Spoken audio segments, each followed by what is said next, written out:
If system is not able to self-regulate and self-remove it, then it causes immune system to get triggered. There is also generational trauma plus the emotional triggers. It's on a cellular level, it's imprinted. And again, parasites, they're not only in the gut, they could be everywhere. It is symbiotic relationship. So they can live on your tab, eating off of you. And I would tell them, I was like, I've done this before, and what I've seen, if you don't clear this, it usually ends up with cancer of some sort.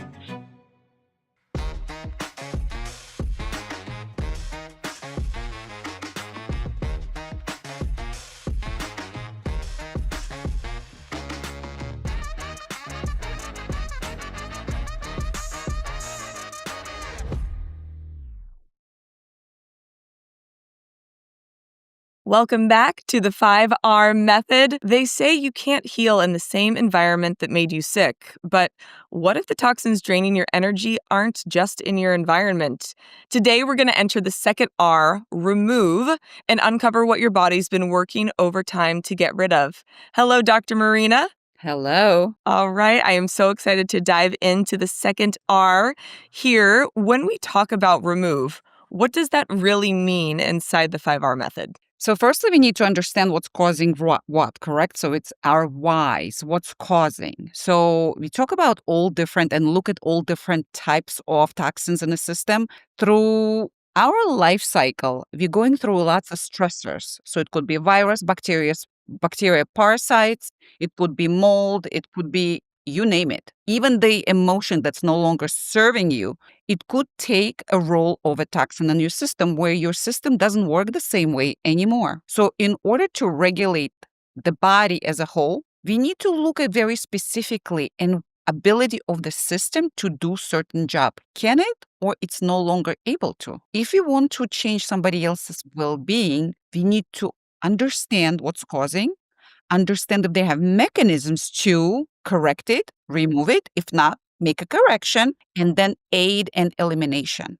No matter what it is. If I have somebody who comes with autoimmune condition, we know an autoimmune condition, immune system reacts to virus, bacteria, parasite, or a toxin, again, that is in a system for a long period of time. If system is not able to regulate, self-regulate, and self-remove it, self-eliminate, then it causes immune system to get triggered. And this is when the systemic reaction will affect a certain organ, for example, for thyroid, Hashimoto's thyroiditis. So by statistical analysis and by what I see, every third woman that comes either has ANA positive or she has TPO positive. So either have a lupus and so on, or she has Hashimoto's thyroiditis. So understanding, yes, could be a lot of toxins, but doing a step number one, understanding, and then improving a process of elimination of the toxins can and will change the outcome. For example, if I have somebody who has parasites, we all have them. But the question is, in what quantity? Are they in a quantity that's really affecting your system as a whole? Is it really forceful?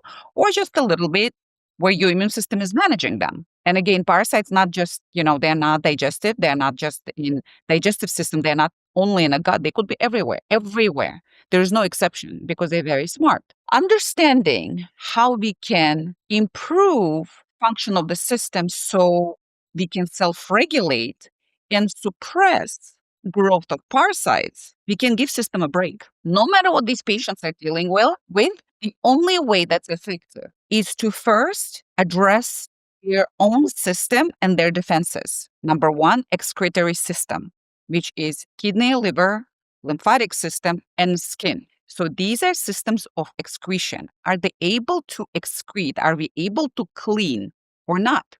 So when you do blood work, very first step, I check for MTHFR gene mutation. I want to see if both genes are available and still active to work. Are they working in a way to help the system to clean up, or they do not? Once I understand which gene is affected, then I'll know how to guide this patient so we can overcome that burden. That is so, so important. So talking about virus, bacteria, parasite, and toxins, whatever else could be, I would like to address emotions as well. So emotional triggers also, if they're not addressed properly, they cause very specific reaction where they cause dysresonance in a system and they can change and affect the function of the organ itself. Think about it. When we are stressed, for example, or we are very anxious, we feel it, right? We feel it in the system. Most of the time, when people are anxious, they feel it in their gut. It's like a butterflies in their, flying in their stomach. It's very interesting. It's specific feeling. That's why when people have irritable bowel syndrome, for example, every time they're stressed, they also have diarrhea. Directly affects their digestive tract. And they're talking about emotion only. We only took one. There is also generational trauma. There are also epigenetics. Like, what do we bring into this world when we as parents have emotion and we don't address it? It affects the child. So I have a very interesting case right now. Firstly, this young gentleman came, he's 24 years old with panic disorder, all other metabolic issues, and we're working on them. And he tells me that he cannot control the anxiety and panic. So we started working in it. And I understood right away there is an emotional trigger. The question is where it's coming from. Is it his that he developed? Or maybe it was passed on by his parent. While working with him, we reduced it. And you understand this threshold. It's much less, but it's still there. Then his father decided to come and join practice. He's very interested. He sees the result of his son. Wonderful. First interview, we tell them the first step. Yes, we communicate, we speak and all. Blood work needs to be done. What do you think he tells me? I hate needles. I'm so sensitive. I see needle, I'm almost ready to pass out. And my question is, when did this start? You see, at first visit, I'm trying to figure out when in his life that has became as fear. And he's like, I do not know. As long as I know myself, this is when I have. Every time I know, I think about needles. That is this. And it's like, okay, let's go back into your childhood. What happened? Were you sick a lot of the time? Were you injected, and you didn't agree to it? He's like, I do not know. I was like, why don't you ask your mom? And then he's like, all my 3 sons that I have, they all like that. And we have no idea why they are like that. They have this fear. You see, it's so interesting.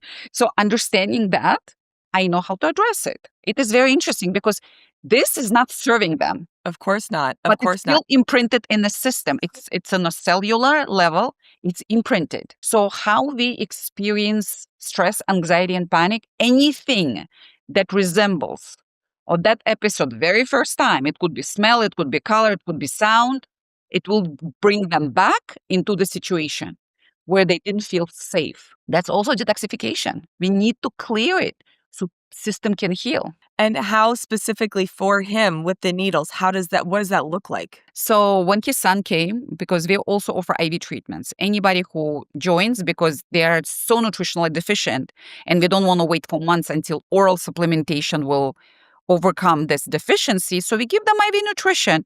He came and my staff sat with him, with his son, and he was doing breath work, almost like meditation. So it could be happening, that treatment will be beneficial. So we should be thinking about everything around. So when we are providing treatments, it should be in very specific environment. And we don't want these treatments to be negative. Because once it imprints, the next treatment is stressful as well. And treatment after that is stressful, as we call it white coat syndrome. So my staff are uniform. Nobody wears white coat. If I see patients, I wear white suit.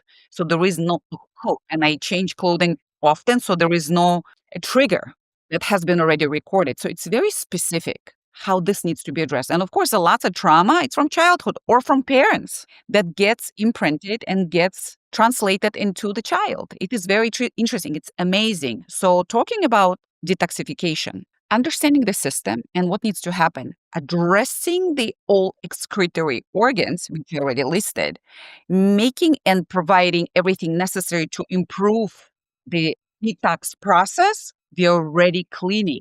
I didn't want to use anything to actually detox. I didn't use, for example, anything, an item to remove heavy metals, for example. All I did, I just opened doors. One body knows how to do it by itself, it's going to clean. So it's less burden on a system itself.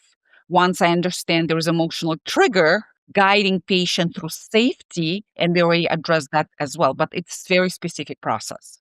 Why is it so important to focus on the detoxification before we start adding nutrients or treatments? Does that have to happen in advance of any supplementation that you mentioned? So I do it all at the same time. So when patient come for I create program and program specific to each individual patient. There are no two programs that exactly the same, and they're not even similar because everybody else's needs are very different to address appropriately. In order to start adding more nutrients, we need to make sure the excretory system is working. Don't forget, if we are adding nutrients and people's detox system, excretory system is not activated, you're adding more nutrients, but if they cannot utilize it for energy, it becomes toxic. So we do everything the same time. We don't allow much break in between.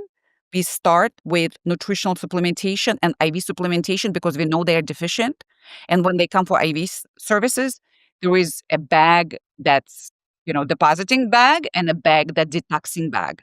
Depending on toxic load of the patient, we either detox first, open the doors and the windows, and then deposit. It's very different. It's very specific. Many people think that a detox means like a green juice or a few extra vitamins. How do you define this detoxification clinically? Well, this is, in order to do it right, it's a systemic approach. As I told you now, a little bit earlier, we need to understand what's causing toxicity, what is causing it, which organs are affected, and we start regulating.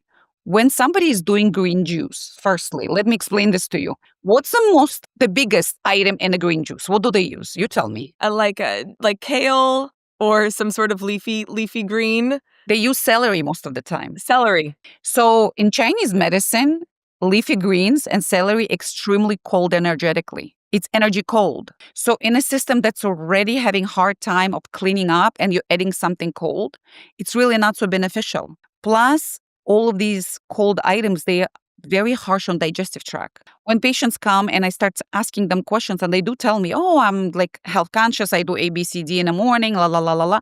And they tell me exactly what they do. So my question to them is, okay, so you did this green juice in the morning on empty stomach most of the time. That's how they do it. How do you feel? Oh, I'm a little sluggish for an hour or two. I'm also bloated most of the time.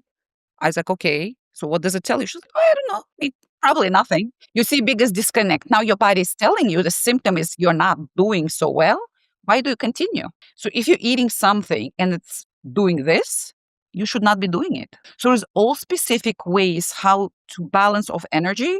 So this energy is appropriate to your body. It doesn't cause any harm. And lots of times people do green juices and they have diarrhea. Another signal that system is saying, you know what, it's not working for me. Don't do it. In our system of elimination, everything is important. Our urination, the kidneys is very important. How urine is coming out, what's kidney function, what is that function is like, EGFR, how are they filtering proteins and nutrients, like it's specific markers we look at. Ability of patient to sweat.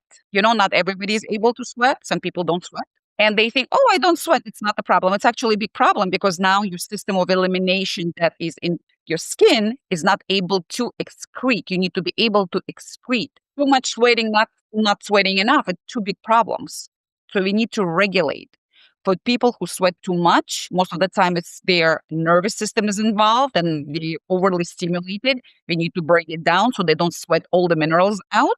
For people who don't sweat, we already know there is thermoregulation is not happening. They're not regulating temperature. So it's very important function of the system to regulate temperature. So inside, we are at safe temperature. Usually I see patients who don't sweat. It's usually people with very chronic thyroid issues. So regulate thyroid and they will be able to sweat again. It's important.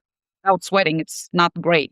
So in system of digestive system for elimination, the bowel movement, what is transitional time? You ate. How long after you eat, you go to the bathroom? I hear two different things. People say, oh, I have no problem like that. I just eliminate. And I ask them question, can you explain to me how often you ate, then what? So it's either people chronically constipated, which they go to the bathroom every 3-4 days or some once a week, or they go to the bathroom 3-4 times a day. Another problem. So if your digestive tract works appropriately, you should not be ejecting your nutrients you ate every 3-4 hours. Because are you able to get the nutrients out of food? So both ways are not okay. And we need to regulate it because it is so important by regulating the system, just system of elimination, detoxification. That's how we stay young. This is how we stay healthy. And again, you can give patients great nutrients, supplements and all of that, if they do not eliminate, if they don't empty their bowel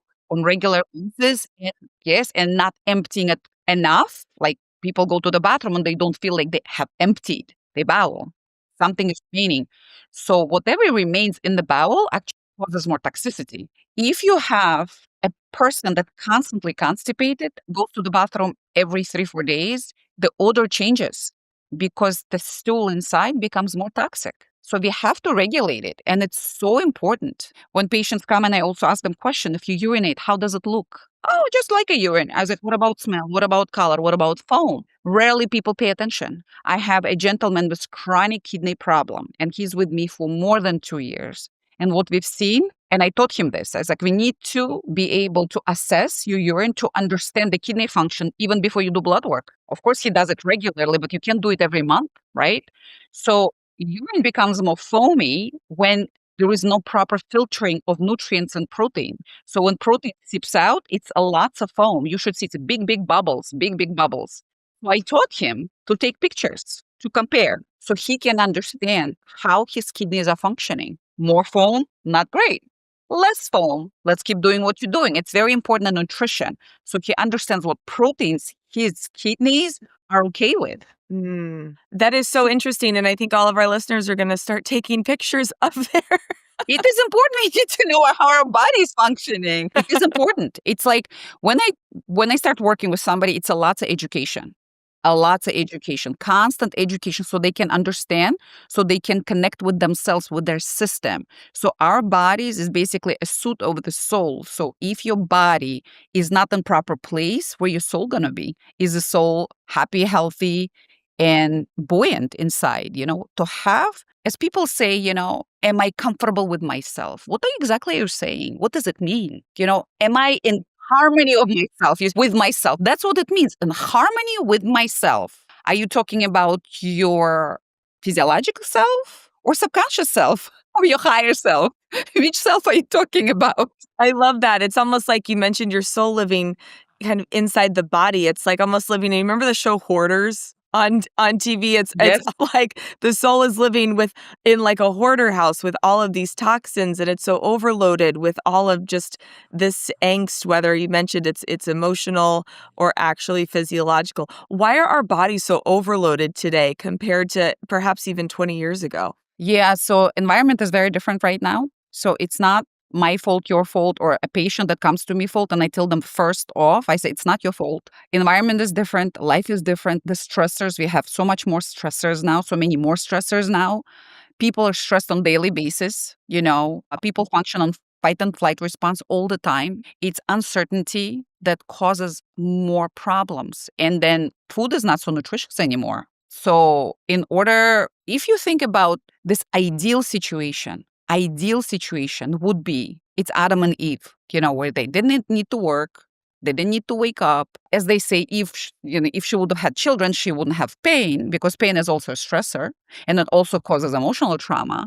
If you think about it, right? They also, they need to think, is there food to eat? Because food is available. You'd reach out to fruit, it's on a tree, you take it, you eat it. Yes, of course, we learn to function, but there's also lots of adjustments we went through. As a species, it's a lots of adjustments. It's responsibilities, there's a family building, you're responsible for, your job, you have lots of things that you're doing. And yes, we're adjusting to amount of stress that we're going through, but we don't have proper supports. We don't have proper nutrition. And we also, our detox pathways, they change because they get tired.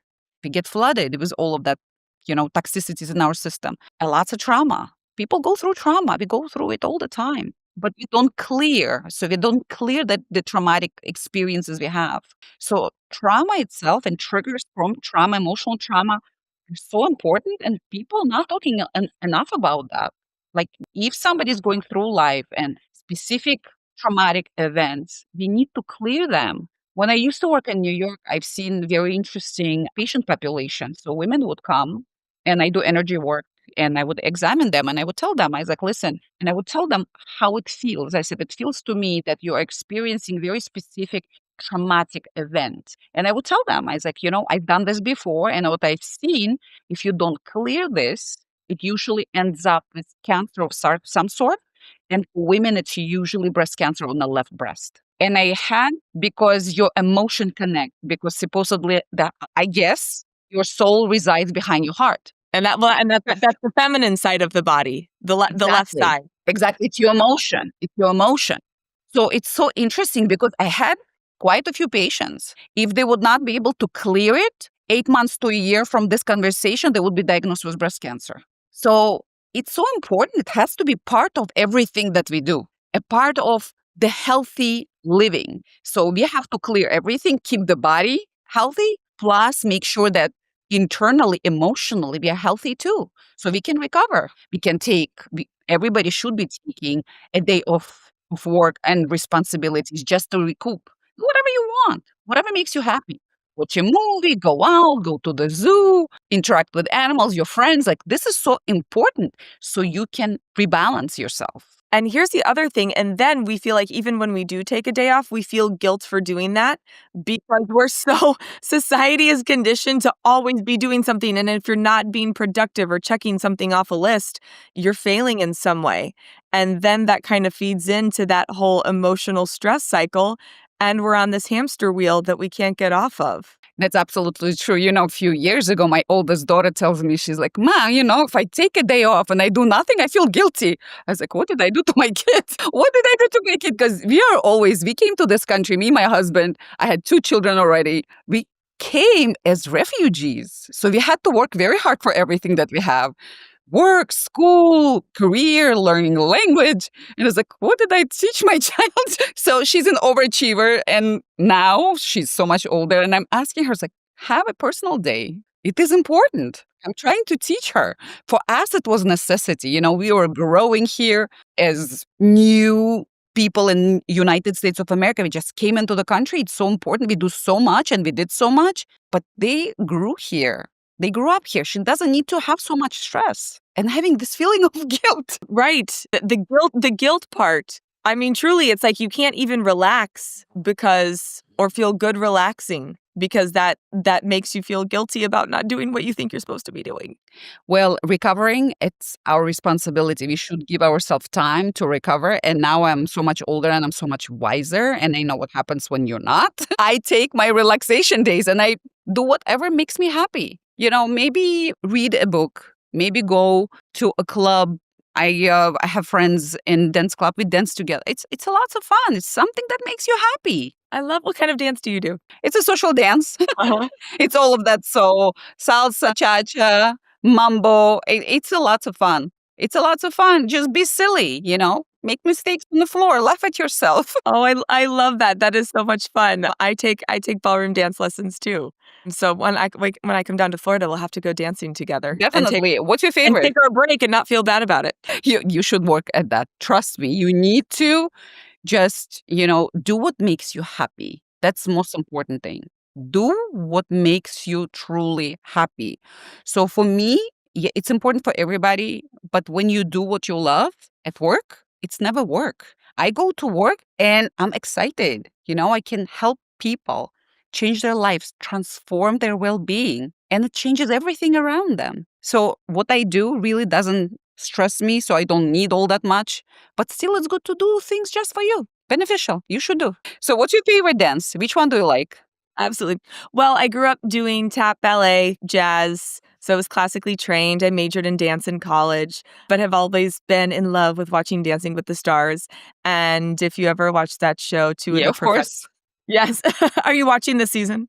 No, I'm not doing it this year. I have other things that I'm doing, but okay. It's really good this year. Last season, not so good, but this season, everyone is fantastic. And so if you get a chance to watch on Hulu later, you definitely should. I think you would enjoy it. But Max and Val Shmerkovsky, 2 of the pros on that show, they have a ballroom dance studio here. It's called Dance With Me. So they started taking dance classes and thinking, I danced for 30 some years of my life. How difficult can it be? It's very different. Oh my goodness. That was a humbling, rude awakening. I mean, my hips were having to go the different way than my rib cage. And I was just like, I felt like it was my first day in front of a mirror in a dance studio.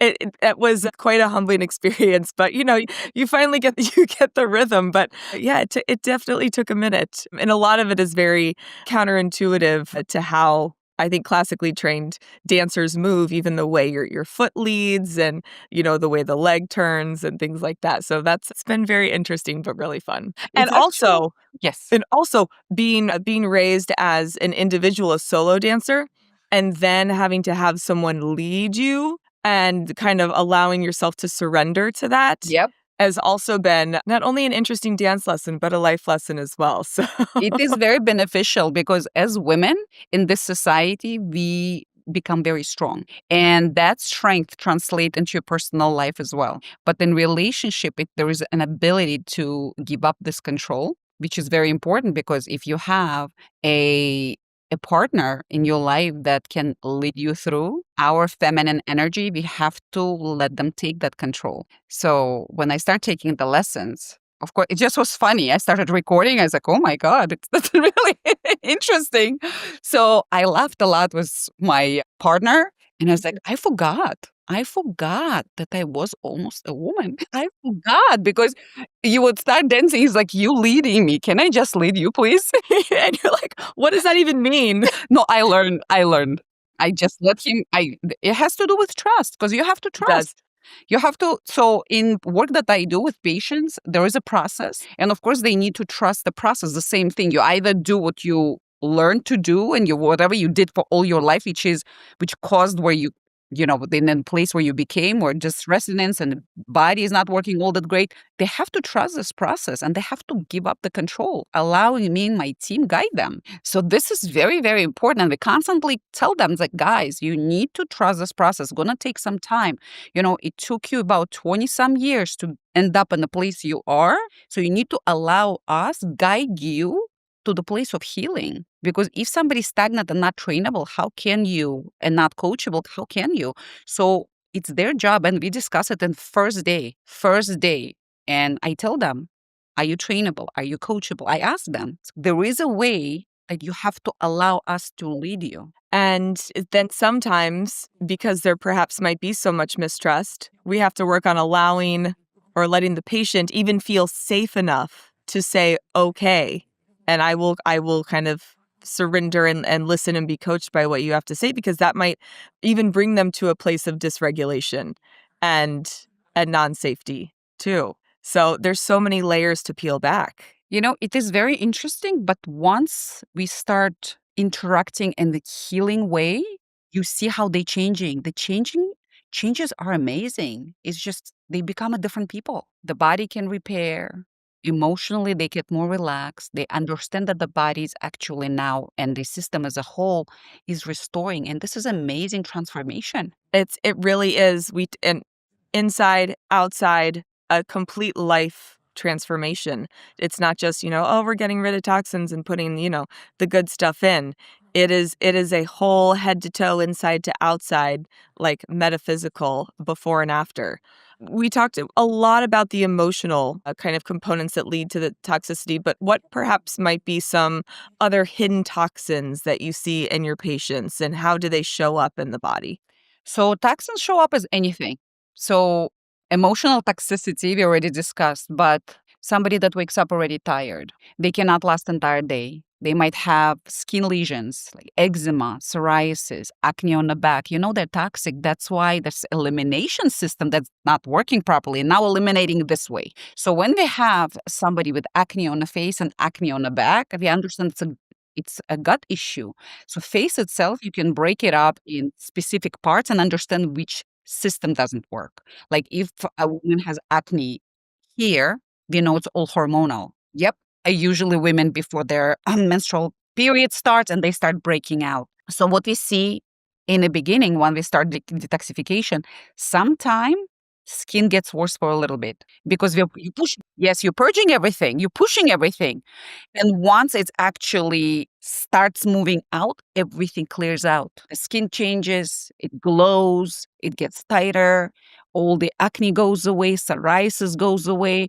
So psoriasis and skin lesions by themselves, it's a lot of time parasitic infestation plus the emotional triggers. So we have to do them in combination. When I know I can coach patients and do it by myself, I do it.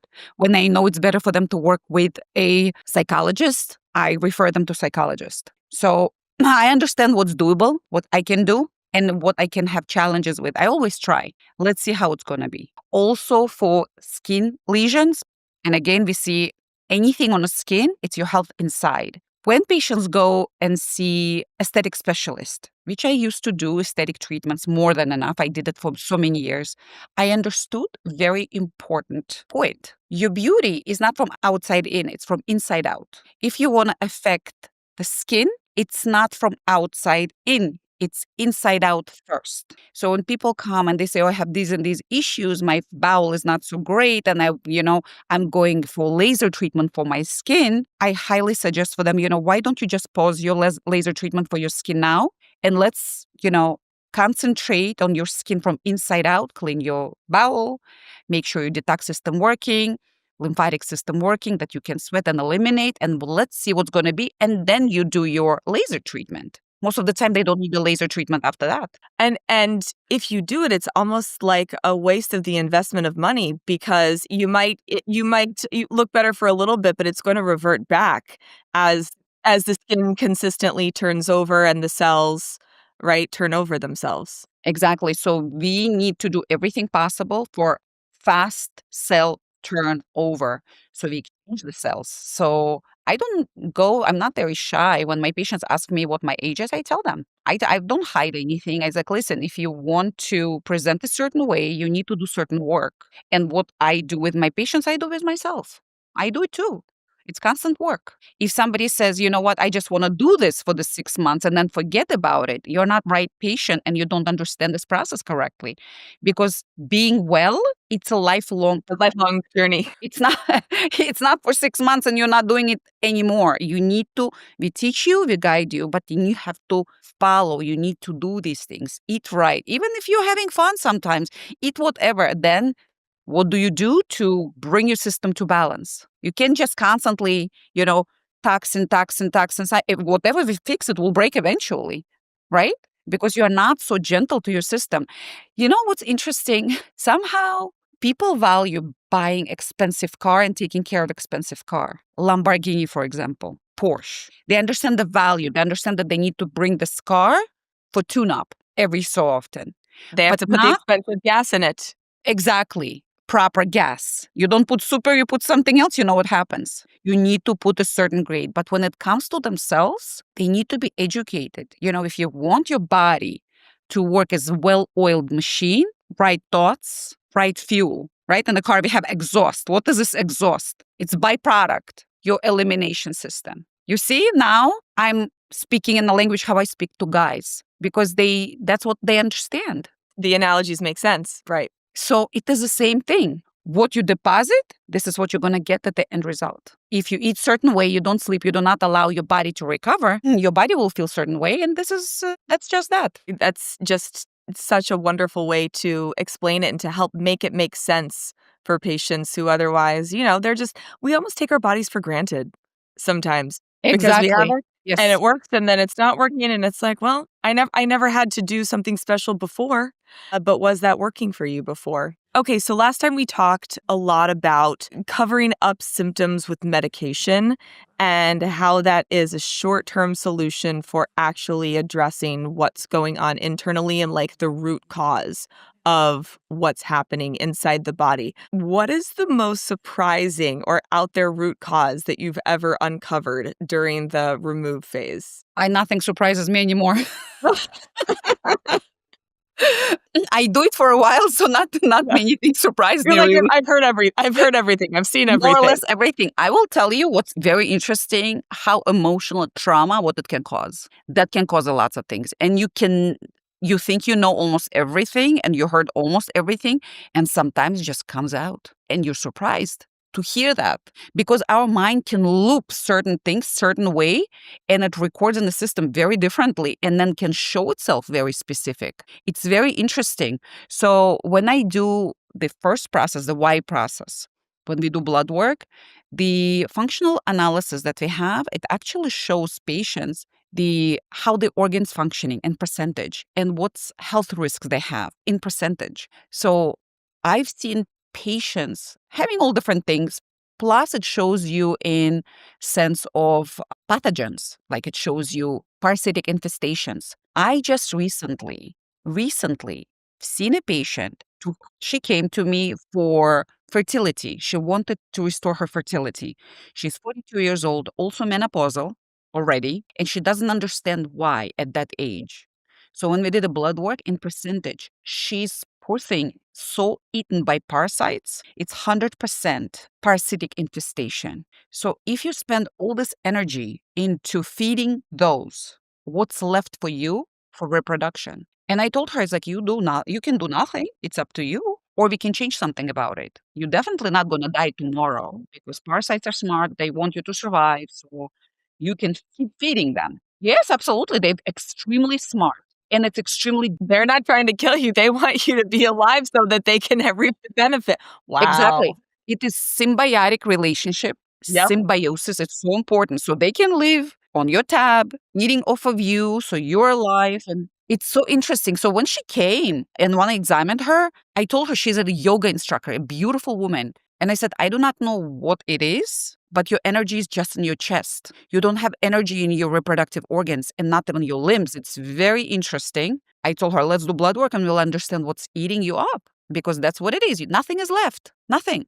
And when blood work came and I showed her this interpretation, she started crying. So yes, we can improve everything. And again, parasitic infestation, and it's not just in digestive tract, they're everywhere. And I told her it's a very specific game we need to play. We need to, again, your excretory system, we have to make sure everything works because once we want to excrete them or start excreting them, you want to make sure that there is ability of a body to remove those things. Yes, while we're removing, they're laying more eggs because they're so smart. We also need to support the system. So what we do in the beginning, we support the system first, start eliminating process, make sure they're able to do that. And like on month 3, 4, maybe 4, 5, start bringing out the parasites. And each person has one. There's probably a dozen of different kinds they have. How does that elimination process go? What tools and treatments do you do to facilitate that? So I do a lot of different things for lymph, kidneys, and liver. Skin by itself, it turns up just because skin is very specific organ. If your thyroid works, it just starts working by itself. So it's like a puzzle. Start putting pieces. So I use supplements, items in their daily regimen, plus sauna, plus reduction of the exercise, for example. So she is active exerciser. I understand it's her job, but to look at her body composition, very little adipose tissue. For female to reproduce, we need adipose tissue because that adipose tissue creates estrogen. So you cannot be absolutely dry. If you're very dry, just muscle and skin, ability to conceive already reduced because you don't have proper amount of estrogen. And that's before we did blood work. We didn't do blood work yet. It's just assessment. Looking at the body and understanding. It is very specific. And I told her, I was like, how much exercise do you do? Like, put the watch and count your steps. She told me 17,000 steps a day. About? I said, you know what? It's a little excessive. It's excessive. Why don't you reduce? Just reduce and stop at the place where you feel great because she was complaining of hot flashes. She's like, I'm having hot flashes and all of that. I was like, reduce. Let's see how it's going to be. When she came back, she said, you know what? I did exactly what you said. So her hot flashes reduced. She feels so much more energy and she looks better. I didn't give her anything yet. See, we already started this journey after first appointment. It is so important. They need to understand. And that's why I spend so much time explaining it to them. Very, very important. So again, for women to reproduce, it's so much more work. And people take that for granted. We are no longer in an era when women getting pregnant right and left, which was about 40 years ago. It's becoming more and more challenging. So what do we do to help that? Dr. Marina, you're so perceptive and intuitive. When you go to the grocery store and you see people walk in, can you stop? Do you think to yourself like, oh my gosh, this one is this and this one is that way, and you just want to get a hand on everybody and fix them because you are just so perceptive in that way? So when I started using energy, it was, you start seeing it and feeling it. It gets very bothersome. It gets very overwhelming. So it took me a while to learn how to kind of, close it and use it when it's necessary for benefit. Firstly, energy work, it's only beneficial when it's asked for. Yes, I've used it a lot and for many years. And firstly, it was more like learning. Let me see what I see, how it feels, what it means, and all of that. But in order for people to benefit from this work, they need to ask for it. They need to show interest. In the beginning, when I started working and doing this work, using energy, I addressed people and I said, you know what? I see you have A, B, C, D, and F. Let me help you. And a lot of time was, oh, I don't feel any of that. I'm fine. So that was my time understanding that it's not right time for them. We need to wait until they're ready. And when they come, and this is where you give it to them. So I learned a lot, even how to hold back, because that emotional connection, you offering help and they're saying, excuse me, what you're talking about, it also works very specific on your emotional level. So I went through all of this training by myself. It's okay. And then it can even deplete your system, right? So learning those boundaries to not So yes, absorb or even try to give too much, even though you see, oh, I have this tool that can help you, but it's only for when it's come to you instead of the other way around. That's so exactly. interesting. You have to wait, and I wait, and I'm patient, and it's okay. If it's my children and they're young, I can always, you know what, A, B, C, D, and F. My husband doesn't already, he tells me, just tell me what to do, when to take it. That's that. Because it's trust. We know each other for so many years. We're together. He basically went along with me all this journey where I learned to do this. He's like, just tell me what to do, when to do it. I'm fine. All my kids are the We same. love that. We love a husband that does It what took we say. I years, love that. because he saw it. He saw all of this. And then my children, older children and grandchildren, when my grandchildren get sick, my kids reach out to me for help. And it's my family, it's my priority, of course. And I tell them A, B, C, D, and F, and needs to happen or not. About 2 months ago, my daughter-in-law got really nervous because my granddaughter didn't feel well. She was brought from daycare, and daycare teacher relayed a message that she was hot when she was woke up, and most probably she's ill. Maybe she needs to be taken to the doctor. So my daughter-in-law called me. She's like, I do not know what is going on here. I'm very upset because she sounds like she's getting sick a lot because she just got better 3 weeks ago and now it's this. What can we do? I looked at her and I simply said, you know what? I'm not seeing anything. Honestly, her ears are fine. Her throat is fine. Her stomach is fine. Give her some time. Maybe she was just hot. Maybe blanket was too thick and heavy when she was sleeping. So when she woke up, she was a little bit hot. And either way, system usually can overcome almost anything and everything if you give it appropriate attention. But you know what happens when mother's heart, you worry for your child?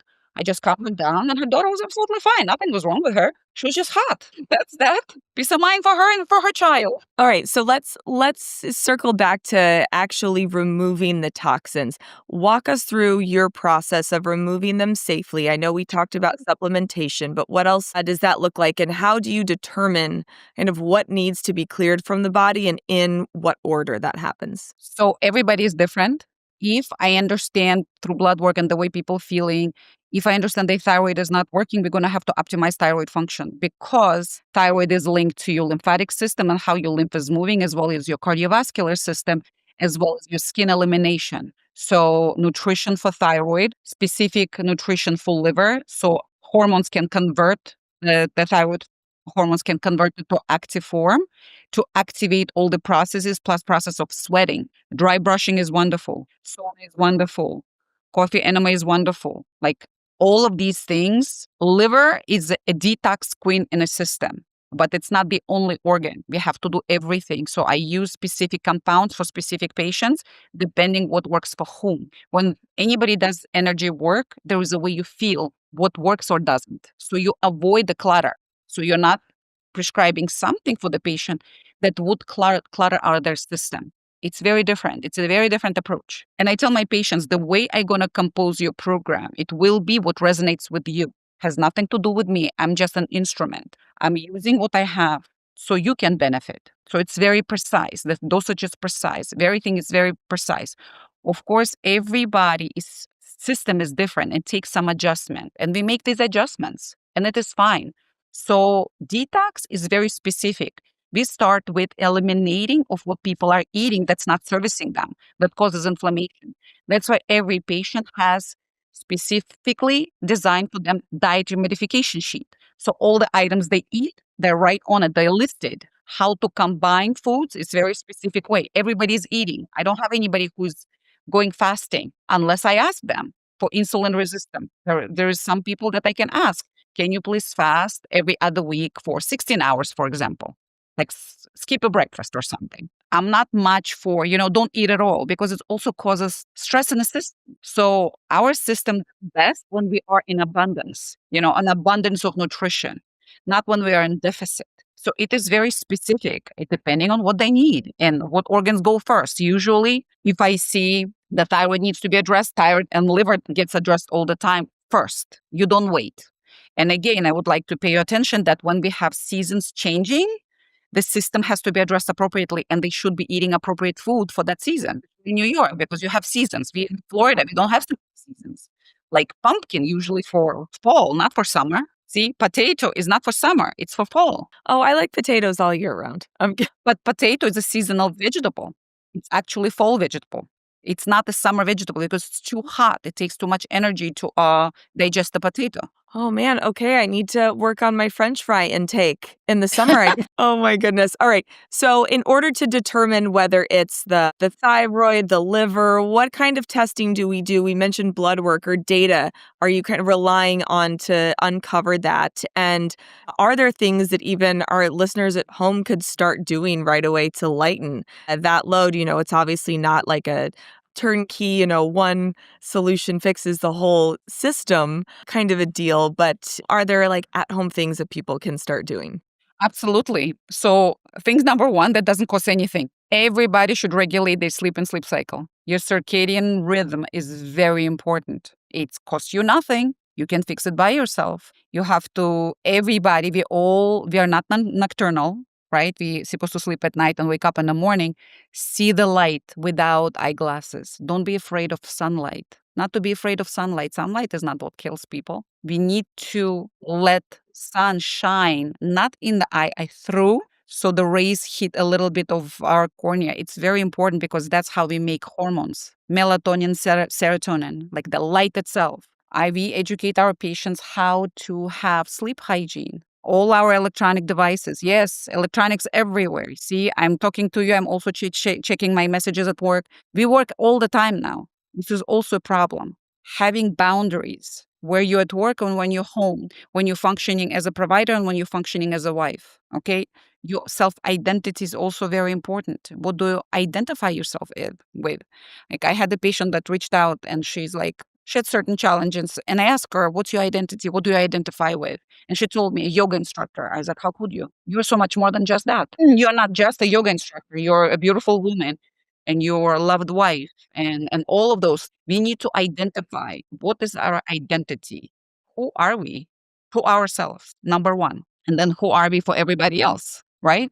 So vitamin D intake. Everybody should have certain level of vitamin D in their system. I'm not going to say go take certain supplement because not everybody going to benefit from every possible vitamin D available on the market because it's specific vitamin formulation to specific individual. And again, most of the pills that people take do not absorb and they don't convert because there is no absorption of the digestive tract. Sleeping, eating right food, resting, making sure you're eliminating. And again, for those people who are chronically constipated, they need to start monitoring transition time and do things to regulate their bowel functions. People can do a lot by themselves. Like, these are simple things that needs to be done to regulate the entire system for well-being. All right. So sleep, very important. What we're putting in our body, very important. And these are things that are free that we can start doing at home. Obviously, it's the first step. And if you're experiencing any of these issues, definitely make an appointment, make a phone call to Dr. Marina. This has been so enlightening. I can't even tell you, we can't build a new solid foundation or even feel like the best version of ourselves mentally, physically, emotionally, spiritually without a foundation. If we have toxic, rickety kind of beams trying to hold us up, and today's conversation completely made that clear. Dr. Marina, Thank you so much again. I learned so much. I'm so excited for our next conversation. So, if this resonated with you and you want to find out what perhaps might be draining your energy, schedule your reveal and remove 5-hour consultation at the National Wellness Group in Boca Raton, Florida, or visit nationalwellnessgroup.com. And we will see you next time. Thank you, Dr. Marina. Thank you very much. Thank you. It was a pleasure. Bye bye.